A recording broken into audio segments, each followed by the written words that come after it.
Hello folks, this is Sula speaking. You're listening to another video for Teamfight Tactics. This is taken from a double-up game that I'm playing together with JDP El Grillo.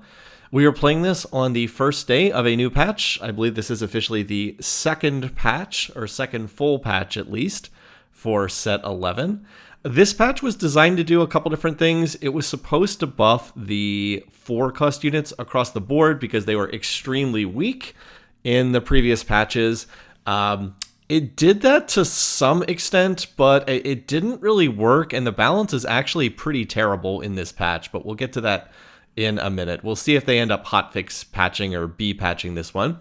In any case, what we're actually going to see in this particular patch is we're going to see a Kai'Sa-based team composition. Kai'Sa played together with other trickshot units and played together with other Bruisers. So typically when you play Kai'Sa, the standard build for her involves running 4 Bruisers for frontline, and then also running the other trickshot unit. She is typically extremely contested in this patch because there's basically 2 strong playable comps, and that is playing Dryad, and that is playing Kai'Sa. And unfortunately, everything else is not really viable with those 2 comps. So we're kind of in a patch with only 2 comps at the moment, which is in a way actually worse than the last patch. The last patch was also very poorly balanced, but it was better than this patch because it at least had more team compositions that were playable. Okay, so we have the start of the game here. Grillo and I wanted to get one of the portals that was not very impactful. Instead, every single other person in the lobby runs over to loot subscription. So, yep, everybody runs over to loot subscription as usual. And as a result, we are going to have that chosen as our portal here, which means that the game's just going to print very large amounts of additional loot throughout the game. I had the initial drop here of a Riven, who is a unit that doesn't get played all that much in this particular set, so I can play a Storyweaver board if I want to, and I might have done that in previous patches, but Storyweaver is in a very weak place in this particular patch. They ended up nerfing Storyweaver in the previous hotfix patch, and then they nerfed it again in this formal actual patch, and the result is it's very, very weak. It's especially weak because in this patch they made changes to to Aurelia. They changed how her targeting works, and it ended up making her very, very weak as a result. She's actually a terrible 5-cost unit right now. 4.3 average finish in the data for a 5-cost unit is absolutely abysmal. But anyway, we'll get back to that. Again, it's now time to choose an augment. I don't really have much that I like here, but I do have the Kabuko carry augment. Gain a 2-star Kabuko. Your strongest Kabuko's ability deals 250% damage. If Kabuko kills an enemy, they have a 100% chance to drop gold. So I was like, I was going to play Bruisers because I want to go into playing Kai'Sa eventually with this setup. Why don't I take this Kabuko setup here, and then I'll be able to play that unit, and maybe I can put my tank items on Kabuko, I guess.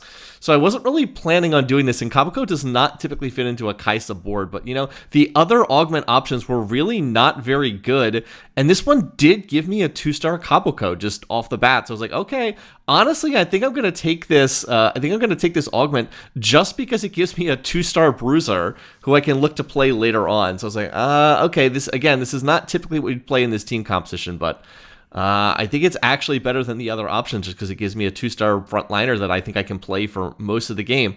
Also, by the way, did you see Kate's ult left the enemy Kha'Zix on like literally 1 HP, and he actually survives the entire rest of the fight? I believe he's literally on like 5 HP, but he survives the entire rest of the fight. Might have won that one if he had died, which was kind of frustrating, but well, it is what it is. And, I don't think I'm going to 3-star Kabuko, but I was like, all right, well, I've got a 2-star Kabuko here. I've got another one in my shop. I'm not going to slow down and like slow roll on level 4 or level 5 to try to 3-star this, but I will pick up the Kabukos as they come into the shop, and maybe I can hit the 2-star later on, or the 3-star later on. It's worth holding. It doesn't cost much in terms of experience to hold that unit. So, okay, I might as well. I figured I might as well do so.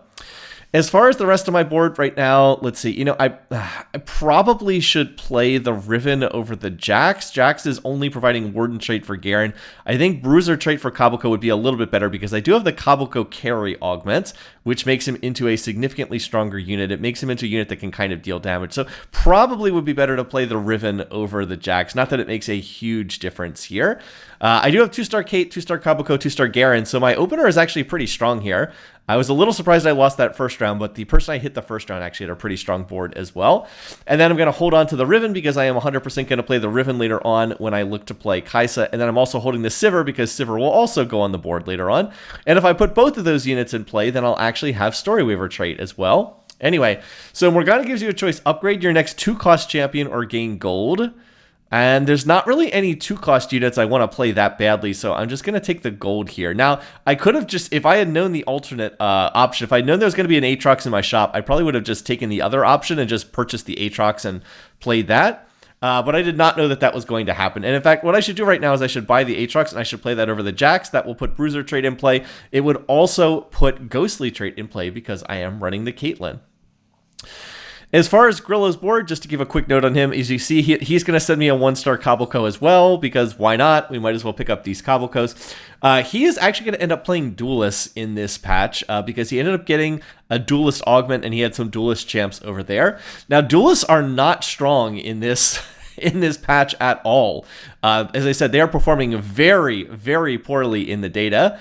And Aurelia is supposed to be the unit that caps out a Duelist board, but she is just terrible in this patch, and they really, really need to adjust her numbers so that she's not so bad. As you see, unfortunately, I'm going to lose that round, but it at least is not a bad loss. And I didn't end up picking the Aatrox. I really should have picked up that Aatrox. Oh well, something to keep in mind for the future. I had not played this comp much before, so I really needed, I was a little bit unsure of like which units to pick up. It was just like the difference between when you've played a comp a lot, you kind of instantly know, okay, these are the units I'm looking for. I hadn't really played a Kai'Sa Bruiser board before, so I was a little bit slow to pick up some of the units that I needed. Aatrox is definitely a unit that you can pick up because he will provide, what is it? He has, Ink Shadow trait and Ghostly trait along with Bruiser. What does he actually have on his traits? I have not played that unit a lot in this set. So I know he has Bruiser trait. What else does he have? Aatrox. Yeah, Bruiser, Ghostly, and Ink Shadow. So he's a good one to play because you want to play Bruiser frontline, as I already mentioned, when you're playing this board. And he also provides Ghostly trait later on if you play with Alawi. And of course, he also has Ink Shadow, which is going to combine with Kai'Sa. A very strange Exalted board, by the way, in this game. There are 6 different 3-cost units that all have the Exalted trait. 6 different units, all of them 3-cost units. Normally Exalted only applies to 5 units, so it was a little odd that it went up to 6 for this game, and all of them 3-cost units, so very, very unusual here. I did not see a way to get that trait in with this particular composition, though, because the Kai'Sa board doesn't really play a lot of 3-costs. It actually plays a good number of 4-costs, and then it also plays some 2-cost units, but doesn't play a lot of 3-cost units, at least the way it's typically played, so I didn't see a good way to get that onto my board. Again, I should be playing the Aatrox over the Riven here, and I finally realized that because it'll put Ghostly trait in play for Caitlyn. Ghostly 2 doesn't do that much, but it's still better than not having Ghostly trait in. So we'll go ahead and make that switch. And let's see, I lost 2 of the first 3 rounds, but I do think that my board is getting stronger. I also think that I hit some of the stronger players on those initial rounds, but the 2-star Kate is definitely going to help for the moment. I have a Last Whisper on her because that's a very good item on Kai'Sa. Very good for getting that Armor Shred. Kai'Sa spends a lot of time hitting frontliners, so it's good to get the Armor Shred in play. I believe that her ability allows it to punch through on her Trick Shot and Armor Shred the backline as well. And then I was also able to make a Spear of Shojin. Should have mentioned that I had that that tier sitting on my bench. I didn't really have a good way to use that tier. But I was able to get a sword and make Spear of Shojin, which is also a very good Kai'Sa item so that she casts more often. By the way, I'm at 29 gold here, but none of the units on my bench are units I want to sell. I'm going to play Sivir later on. I'm going to play Riven later on. I'm going to try to 3-star the Cobbleco. So I'm going to continue to hold all these units right now. I also have the early Morgana. I was like, wait, is there any way I can play this? But not really. I do have the Spear of Shojin, which would be good on the Morgana, but I don't want to sell the Kate. Kate's holding items for Kai'Sa, and she's a pretty good item holder. Sivir is also a pretty good item holder as well, but Kate will do for the moment. Spear of Shojin is very good on her because she has very high mana cost, so gets her to cast more quickly with that big ultimate.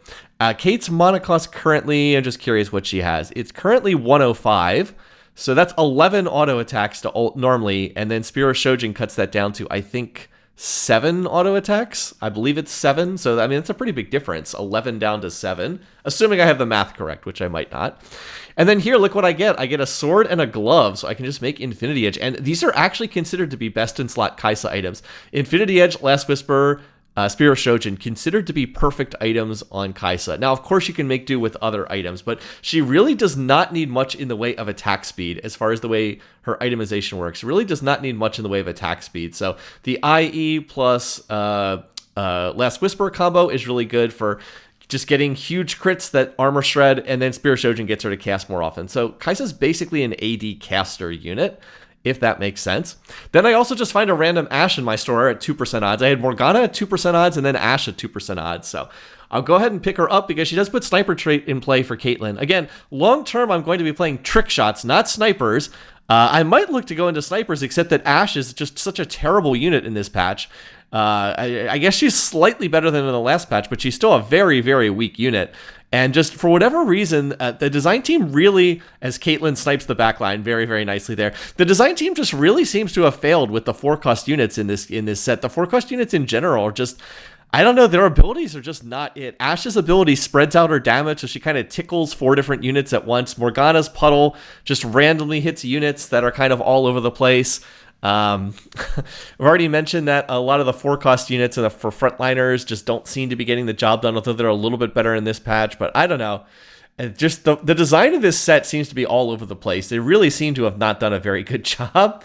All right, anyway, so we get a Prismatic Augment. I really wish we did not have a Prismatic Augment here because I don't really like a lot of the options here. I'm looking at the different options here, and I have to take Ink Shadow Crown. The other options are all worse than this. Like, Cybernetic Uplink is for a casting composition.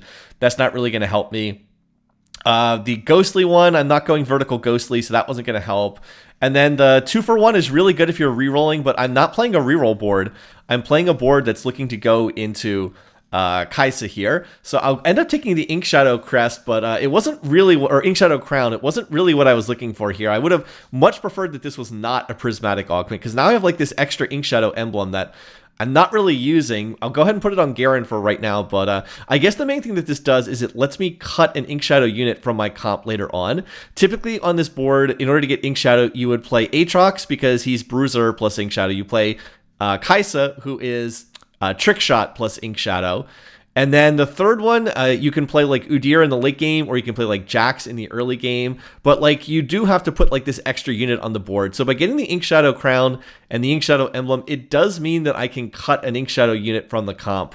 Like I don't have to play Jax or something to get this in play. So that's actually kind of nice. And it does make it easier to go vertical Bruisers and vertical... what's the other word I'm looking for? Vertical Trick Shot. So this does let me move away from further Ink Shadow units and play more Bruisers and play more Trick Shot units. I actually don't even have Trick Shot trait in because I'm playing through snipers at the moment, but again, we're going to be moving to Trick Shots eventually. That's why I'm holding all these units on the bench, because I'm looking to go into Trick Shot units eventually, even though I don't have them in right now. So as usual, like you might know where your comp's going, but how you get there is always different from game to game. And that is one of the fun things about playing Teamfight Tactics. Even with all of the ridiculous loot nonsense in this set, I still do enjoy the set just because the gameplay itself is fun. But I will say that I don't know how much time I'm going to be. I've said this in like 4 different videos. I'm not sure I'm going to be playing this set long term. I think I'm probably just going to try to fill out the battle pass, and then that'll be it. Now, you might notice the gold coin popping up. That is actually from the Kabuko Carry augment. If he kills a unit, he actually does print a gold coin. He actually printed me 2 gold coins, so he actually killed 2 units here. I think that the augment paid for itself just from getting me the 2-star frontliner and also giving me these coins. I think he's printed me about 4 or 5 coins so far. So that's not great for a gold augment, but still... I think that it has kind of paid for itself thus far. And in fact, I'm going to probably try to keep Kabuko on my board.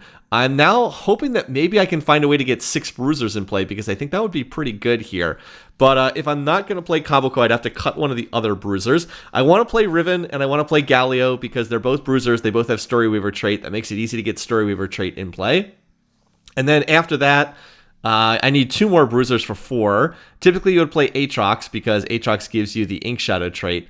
And then the last one is kind of, well, maybe that could be Kabuko. But as I said, I wouldn't mind getting 6 Bruisers in if it's possible, but it's going to be hard to fit that in and also fit in the trick shots.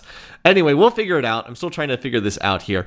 Grillo is going to send me a component anvil, so I'll go ahead to look to get that, and I'm going to toss I believe I tossed Teemo on my board here, even though Teemo doesn't really fit the team composition, because I've got these double rods here and I need to do something with the rods. So I'm going to go ahead and make Death Cap for Teemo. I really don't have any other AP users on this board, so I'll just toss this on Teemo. I guess I could have looked to reforge this, but as I said, Teemo is going to get played because I do want to be up to 4 trick shots later on in the game. And, if I have trick shot trait in and Teemo has a death cap, he actually is going to do a lot of damage. So maybe I can get 2 tiers for a blue buff. That would actually be pretty nice. I also could have looked to make Morello's. Teemo's actually really good at applying Morello's as well, especially when he has trick shot trait in, because the mushrooms he puts down will bounce to additional targets, but no trick shot trait in at the moment. Instead, I'm continuing to play through these snipers, which again is pretty hilarious, but Kate's been doing a really, really good job. Those items are great for her, and I've been able to win streak all throughout stage 3 so far, so I'm hoping I can win the one more round, and that'll allow me to get the full win streak all the way through into the minion round, because I think I can maybe go level 8 very, very soon if I'm able to carry this win streak all the way through.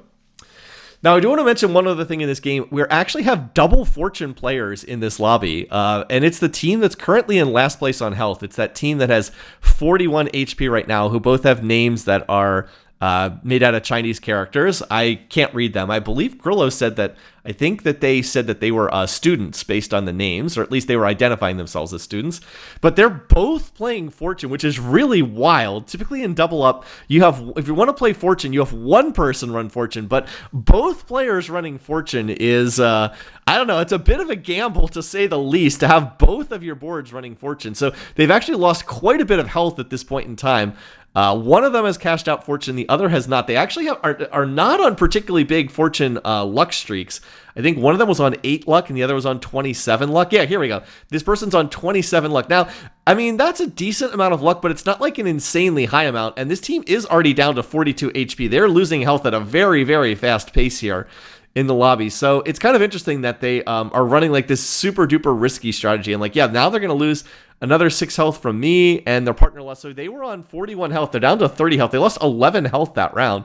So this is going to be a question of, can they cash out Fortune, get the econ benefit, and then make their board strong before they run out of health. I actually looked at their match history after this game, and it turned out that these two play together frequently, and they are like the most extreme first or eighth setup that you can run. So when they run double up, they had a good number of first place finishes and they had a lot of fourth place finishes. So they were first or fourth in almost every single game. Like extreme high risk, high reward. Obviously they just love fortune trait and they love the gambling aspect of it. So just keep that in mind for this particular game because it was so noteworthy here. All right, once again, we're going to get a ton of loot because that was our portal, was everybody gets a ridiculous amount of loot here in the lobby. And then look what we're going to get here. We get a Tome of Traits. So yeah, a Tome of Traits. That's because of the portal that we had at the beginning of the game. By the way, I actually have 2 Aatroxes on the board right now. So I'm going to try to go into at least 4 Bruisers here. By the way, I send the Tristana because Grillo is trying to make Trist 3-star, and then I find a Lee Sin right after that, and he was like, oh, the Lee would have been better, so that was a little bit annoying. But I do find a Kai'Sa. Now I'm going to start moving out of the snipers. I get another, another Ink Shadow item here, but I'm planning on moving out of 5 Ink Shadows. I want to get more trick shots on the board, and I want to get more Bruisers on the board. I also want to look to pull this Tome of Traits, but I want to wait around because I don't want to pull it until I have more of my current setup in. Like, I don't really want to pull like an Umbral emblem or a Sniper emblem or something like that. So I'm going to wait an additional round, and I believe I'm going to pull it on this upcoming round here. So I'm still in the process of transitioning my board. I was able to go level 8 on 4-1, which is very early to go level 8. But again, we were very rich from winning all those rounds. Plus, we have one of these ridiculous loot portals, so everybody's getting insane econ right now. But yeah, I'm going to hope to pull the Tome of Traits, and I would really like to pull a Bruiser emblem. That's my number one thing to pull. Trick Shot would be nice, but I believe you can't pull Trick Shot from a Tome of Traits. And then Ink Shadow would be also decent as well. If I pull Ink Shadow, I can probably play 5 Ink Shadow because I already have +1 Ink Shadow. But those are the ones I'm hoping for. Right now, I'm looking at this one. Well-fed. Bruisers here 2% of their max health every 1 second. I was like, if I can pull Bruiser Emblem from Tome of Traits, this would be really, really good if I could pull that there. It'll also give me another Kabuko. That'll get me to 6 Kabukos. I was like, all right, I'm going to go for it. It actually made Kabuko number 6 and Aatrox number 2. And then there we go. There's the Bruiser emblem. I do have the Ink Shadow emblem as well, so I could opt to play 5 Ink Shadow. But with me having this Bruiser emblem, it's definitely better for me to take... with the Bruiser Augment, it's definitely better to take the Bruiser emblem. Okay, so now I'm going to try to cut some of these units. I can take out the Jax, I can take out the Senna, and I can get more of these units in. So again, we're trying to find more of these. Again, I'm still in the process of transitioning here. I'm really looking for Galio. I believe I can play 6 Bruisers if I can get the Galio in, which would be pretty nice. And then I need to look to itemize another unit as well. And I was like, I think I'm going to try to itemize the Silas, because if I have 6 Bruisers in, Silas actually will take over as like another secondary carry. He is kind of like AP plus damage in this set. And I'm going to end up making Titan's Resolve for him, which is a little bit sad because they took out the AP scaling on Titan's Resolve in this particular patch. So Titan's has gone from being a good item on Silas to not so good item on Silas. Yeah, there we go. So I'm going to move out of the 5 Ink Shadow and into, I'm going to try to get 6 Bruisers on the board. This also unlocks Kale because we've got Storyweaver trait. I'm going to put Kale on the Shred because Kale is not a carry in this particular composition.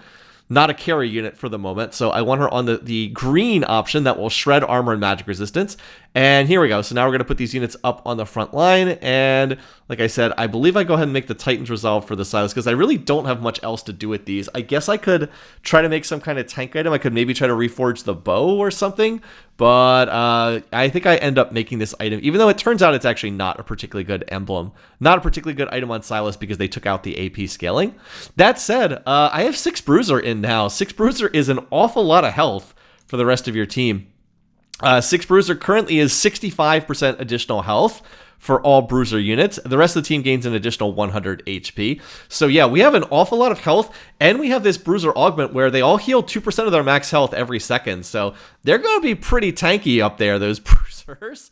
Not bad at all. So I would actually really like to get the belt here. If I could get the belt, I could make some more items that give additional health to Bruisers, but that gets taken right away, so that's not a possibility. With that going, my next option is, why don't I try to take the Galio? Galio would just give me 2 out of 3 Galios, which would be pretty nice. And unfortunately, that gets snapped up as well. So once that happens, I was like, all right, out of these options here, let's just go ahead and we'll take the Tom Kench, because why not? We can look to do that. And then I can look to make either a pure tank item, or I can look to make like an off-tank carry item here. Anyway, I'm going to keep rolling because I'm trying to hit 2-star Kaisa. I don't want to try to go to level 9 until I have 2-star Kaisa over here. I'm continuing to hold the Lee Sin for Grillo's board over there.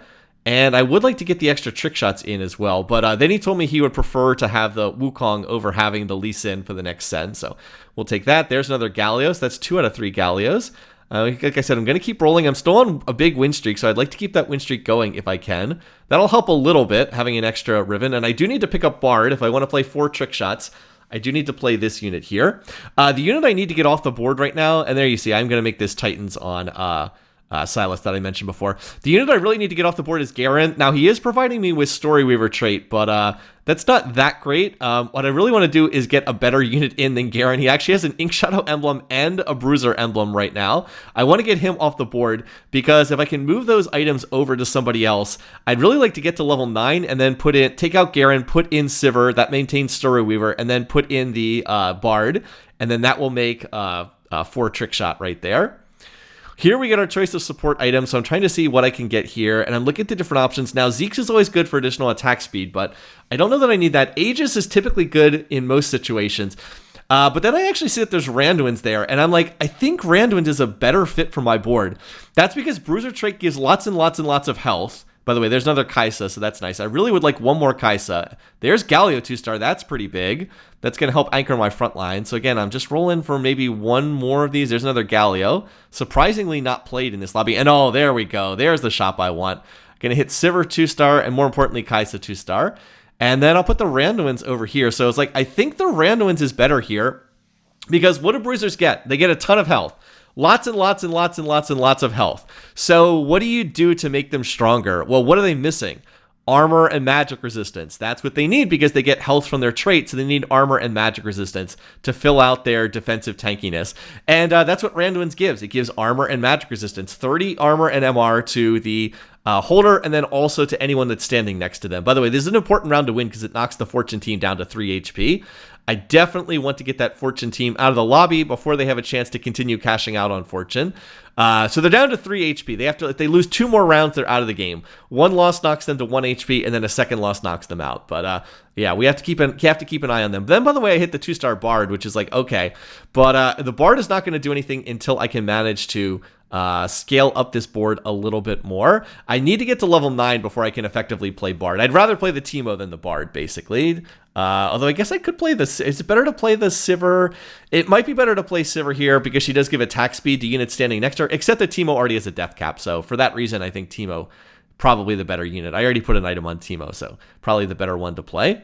All right, anyway, so we're going to get some more items here. I get another bow. And I continue to get more crazy loot because that's what this portal does, is it gives us lots and lots and lots of loot.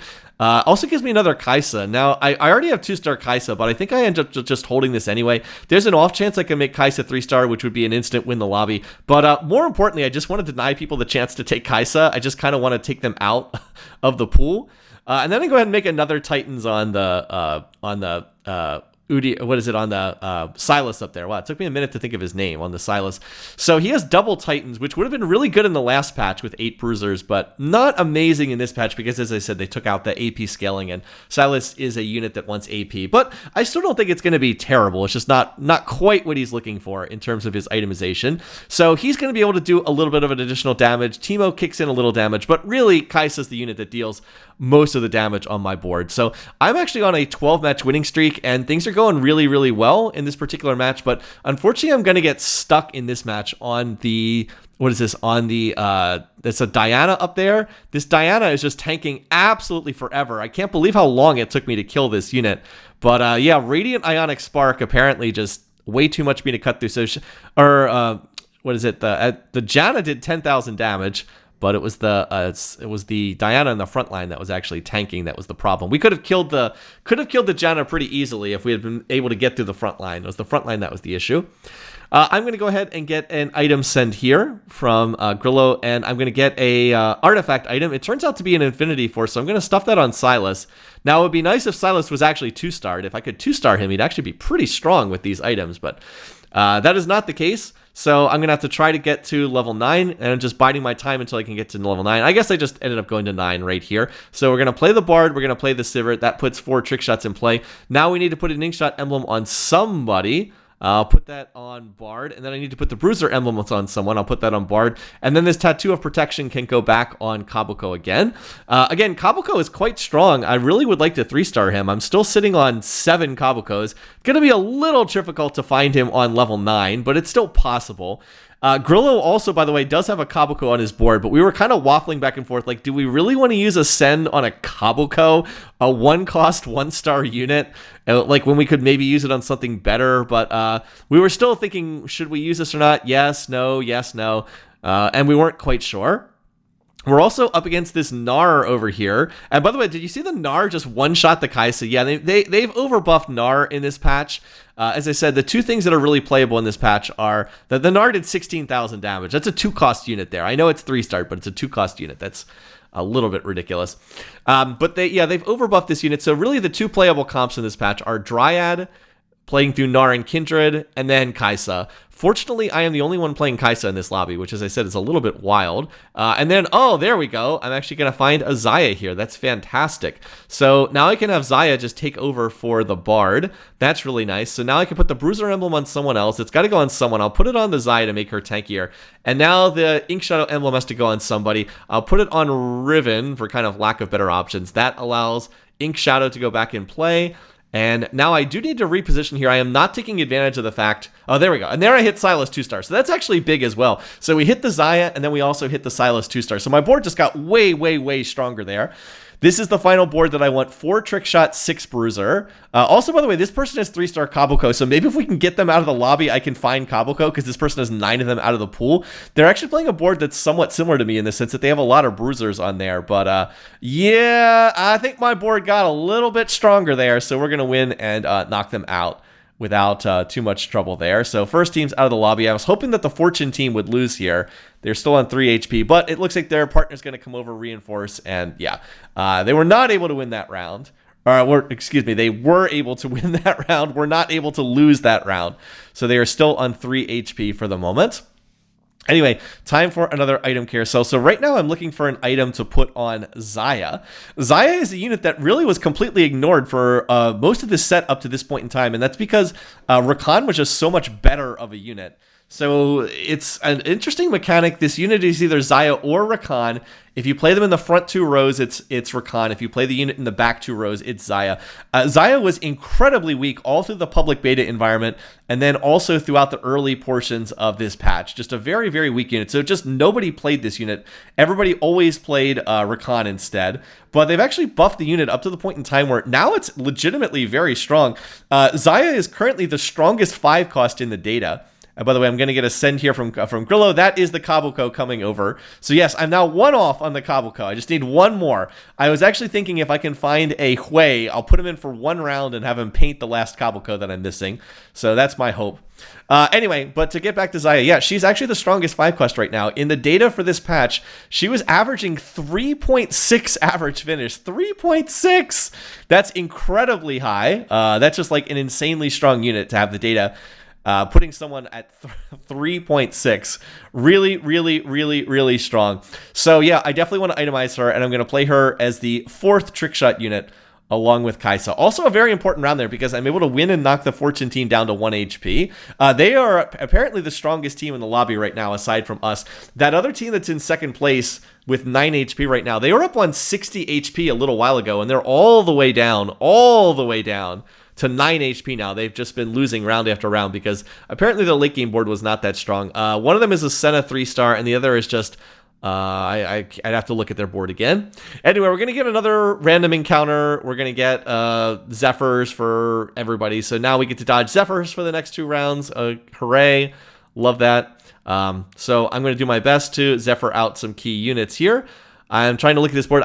Don't know if I'm either going to be up against the Senna 3-star or I'm going to be up against this Diana board. So I'm definitely going to position to try to hit the...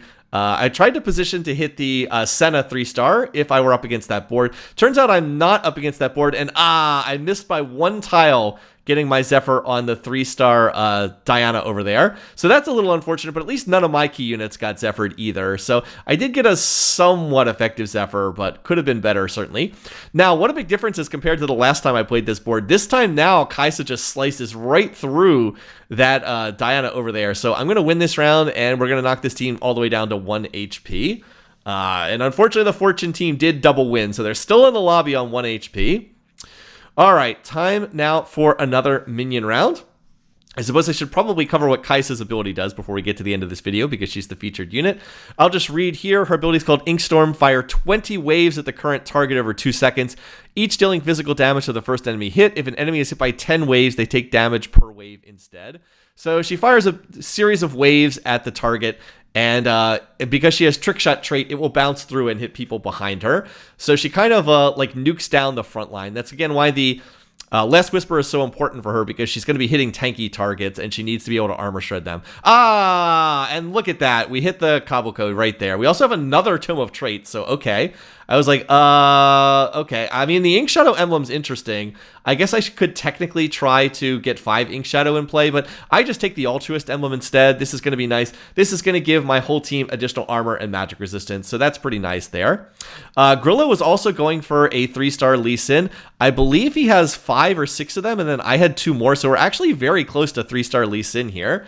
So if I can find 1 more Lee Sin and send it over to him, I believe we have the 3-star Lee, so we're actually not far off on that at all.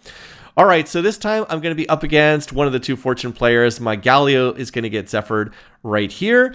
Kai'Sa is still alive, though, and still hitting the front line, so I'm hoping that she'll be able to cut through. At least this is the last round we have to worry about dodging Zephyrs. Now, Grillo's going to come over here as well, so can we 2v1 this board? Well, we might have been able to, but their partner's coming over as well. So now it's going to be a full-on 4v4, and I don't think that we win this full-on 4v4, because, yeah, it turns out that the other team that just got knocked out didn't really kill anything on that board. So now we have to win a round against this other team, and I was a little bit worried because they have scaled up their board quite a bit on Fortune trait. Right now I'm just looking for 1 more Lee Sin or more Kai'Sas here. All right, so time to pull something here, and I was like, all right, I do want another item for Xayah. Let's go ahead and take the red buff. That'll give her more attack speed. I think that's the best thing I can get. I still would love to find more Xayahs over there. So now I'm going to be up against the Story Weaver board, which I believe is the weaker of the two boards. They have a 2-star Aurelia, but again, Aurelia kind of stinks in this patch. I don't know what else to say. She's kind of bad in this patch. So that's actually a good sign for us that they have the 2-star Aurelia, but Aurelia's not that good. The other thing that we were worried about is this team has 7 Morganas and a champion duplicator, and their partner already has a Morgana on their bench. So they have the 3-star Morgana. They just need to get their champion send to cool down. As soon as that's done, they're going to send the Morgan have Morg 3-star. But guess what? Not going to matter if we knock them out ahead of time. So thankfully, we're able to get them out of the lobby before they're able to make their Morgana 3-star, because they had 9 Morganas, or they had 8 in a duplicator, but they just couldn't quite get it over to their partner in time before we knocked them out. So GG, that's the end of this one, and we are going to take our first place in this lobby. As I said, was very lucky to be the only one playing Kai'Sa. I'm kind of amazed that no one else was playing this unit because it's seen as being the strongest unit in this patch. But, you know, sometimes everybody just heads off in different directions and it ends up being uncontested. I was really happy I was able to make the 3-star Kabuko at the end, get the 6 Bruisers in play. And I mean, if 6 Bruisers are protecting Kai'Sa, she's going to carry pretty hard in this lobby. And that's exactly what happened. All right, anyway, thanks for watching. Thanks for listening. I hope you enjoyed this video. Until next time, take care, folks, and I'll see you again soon.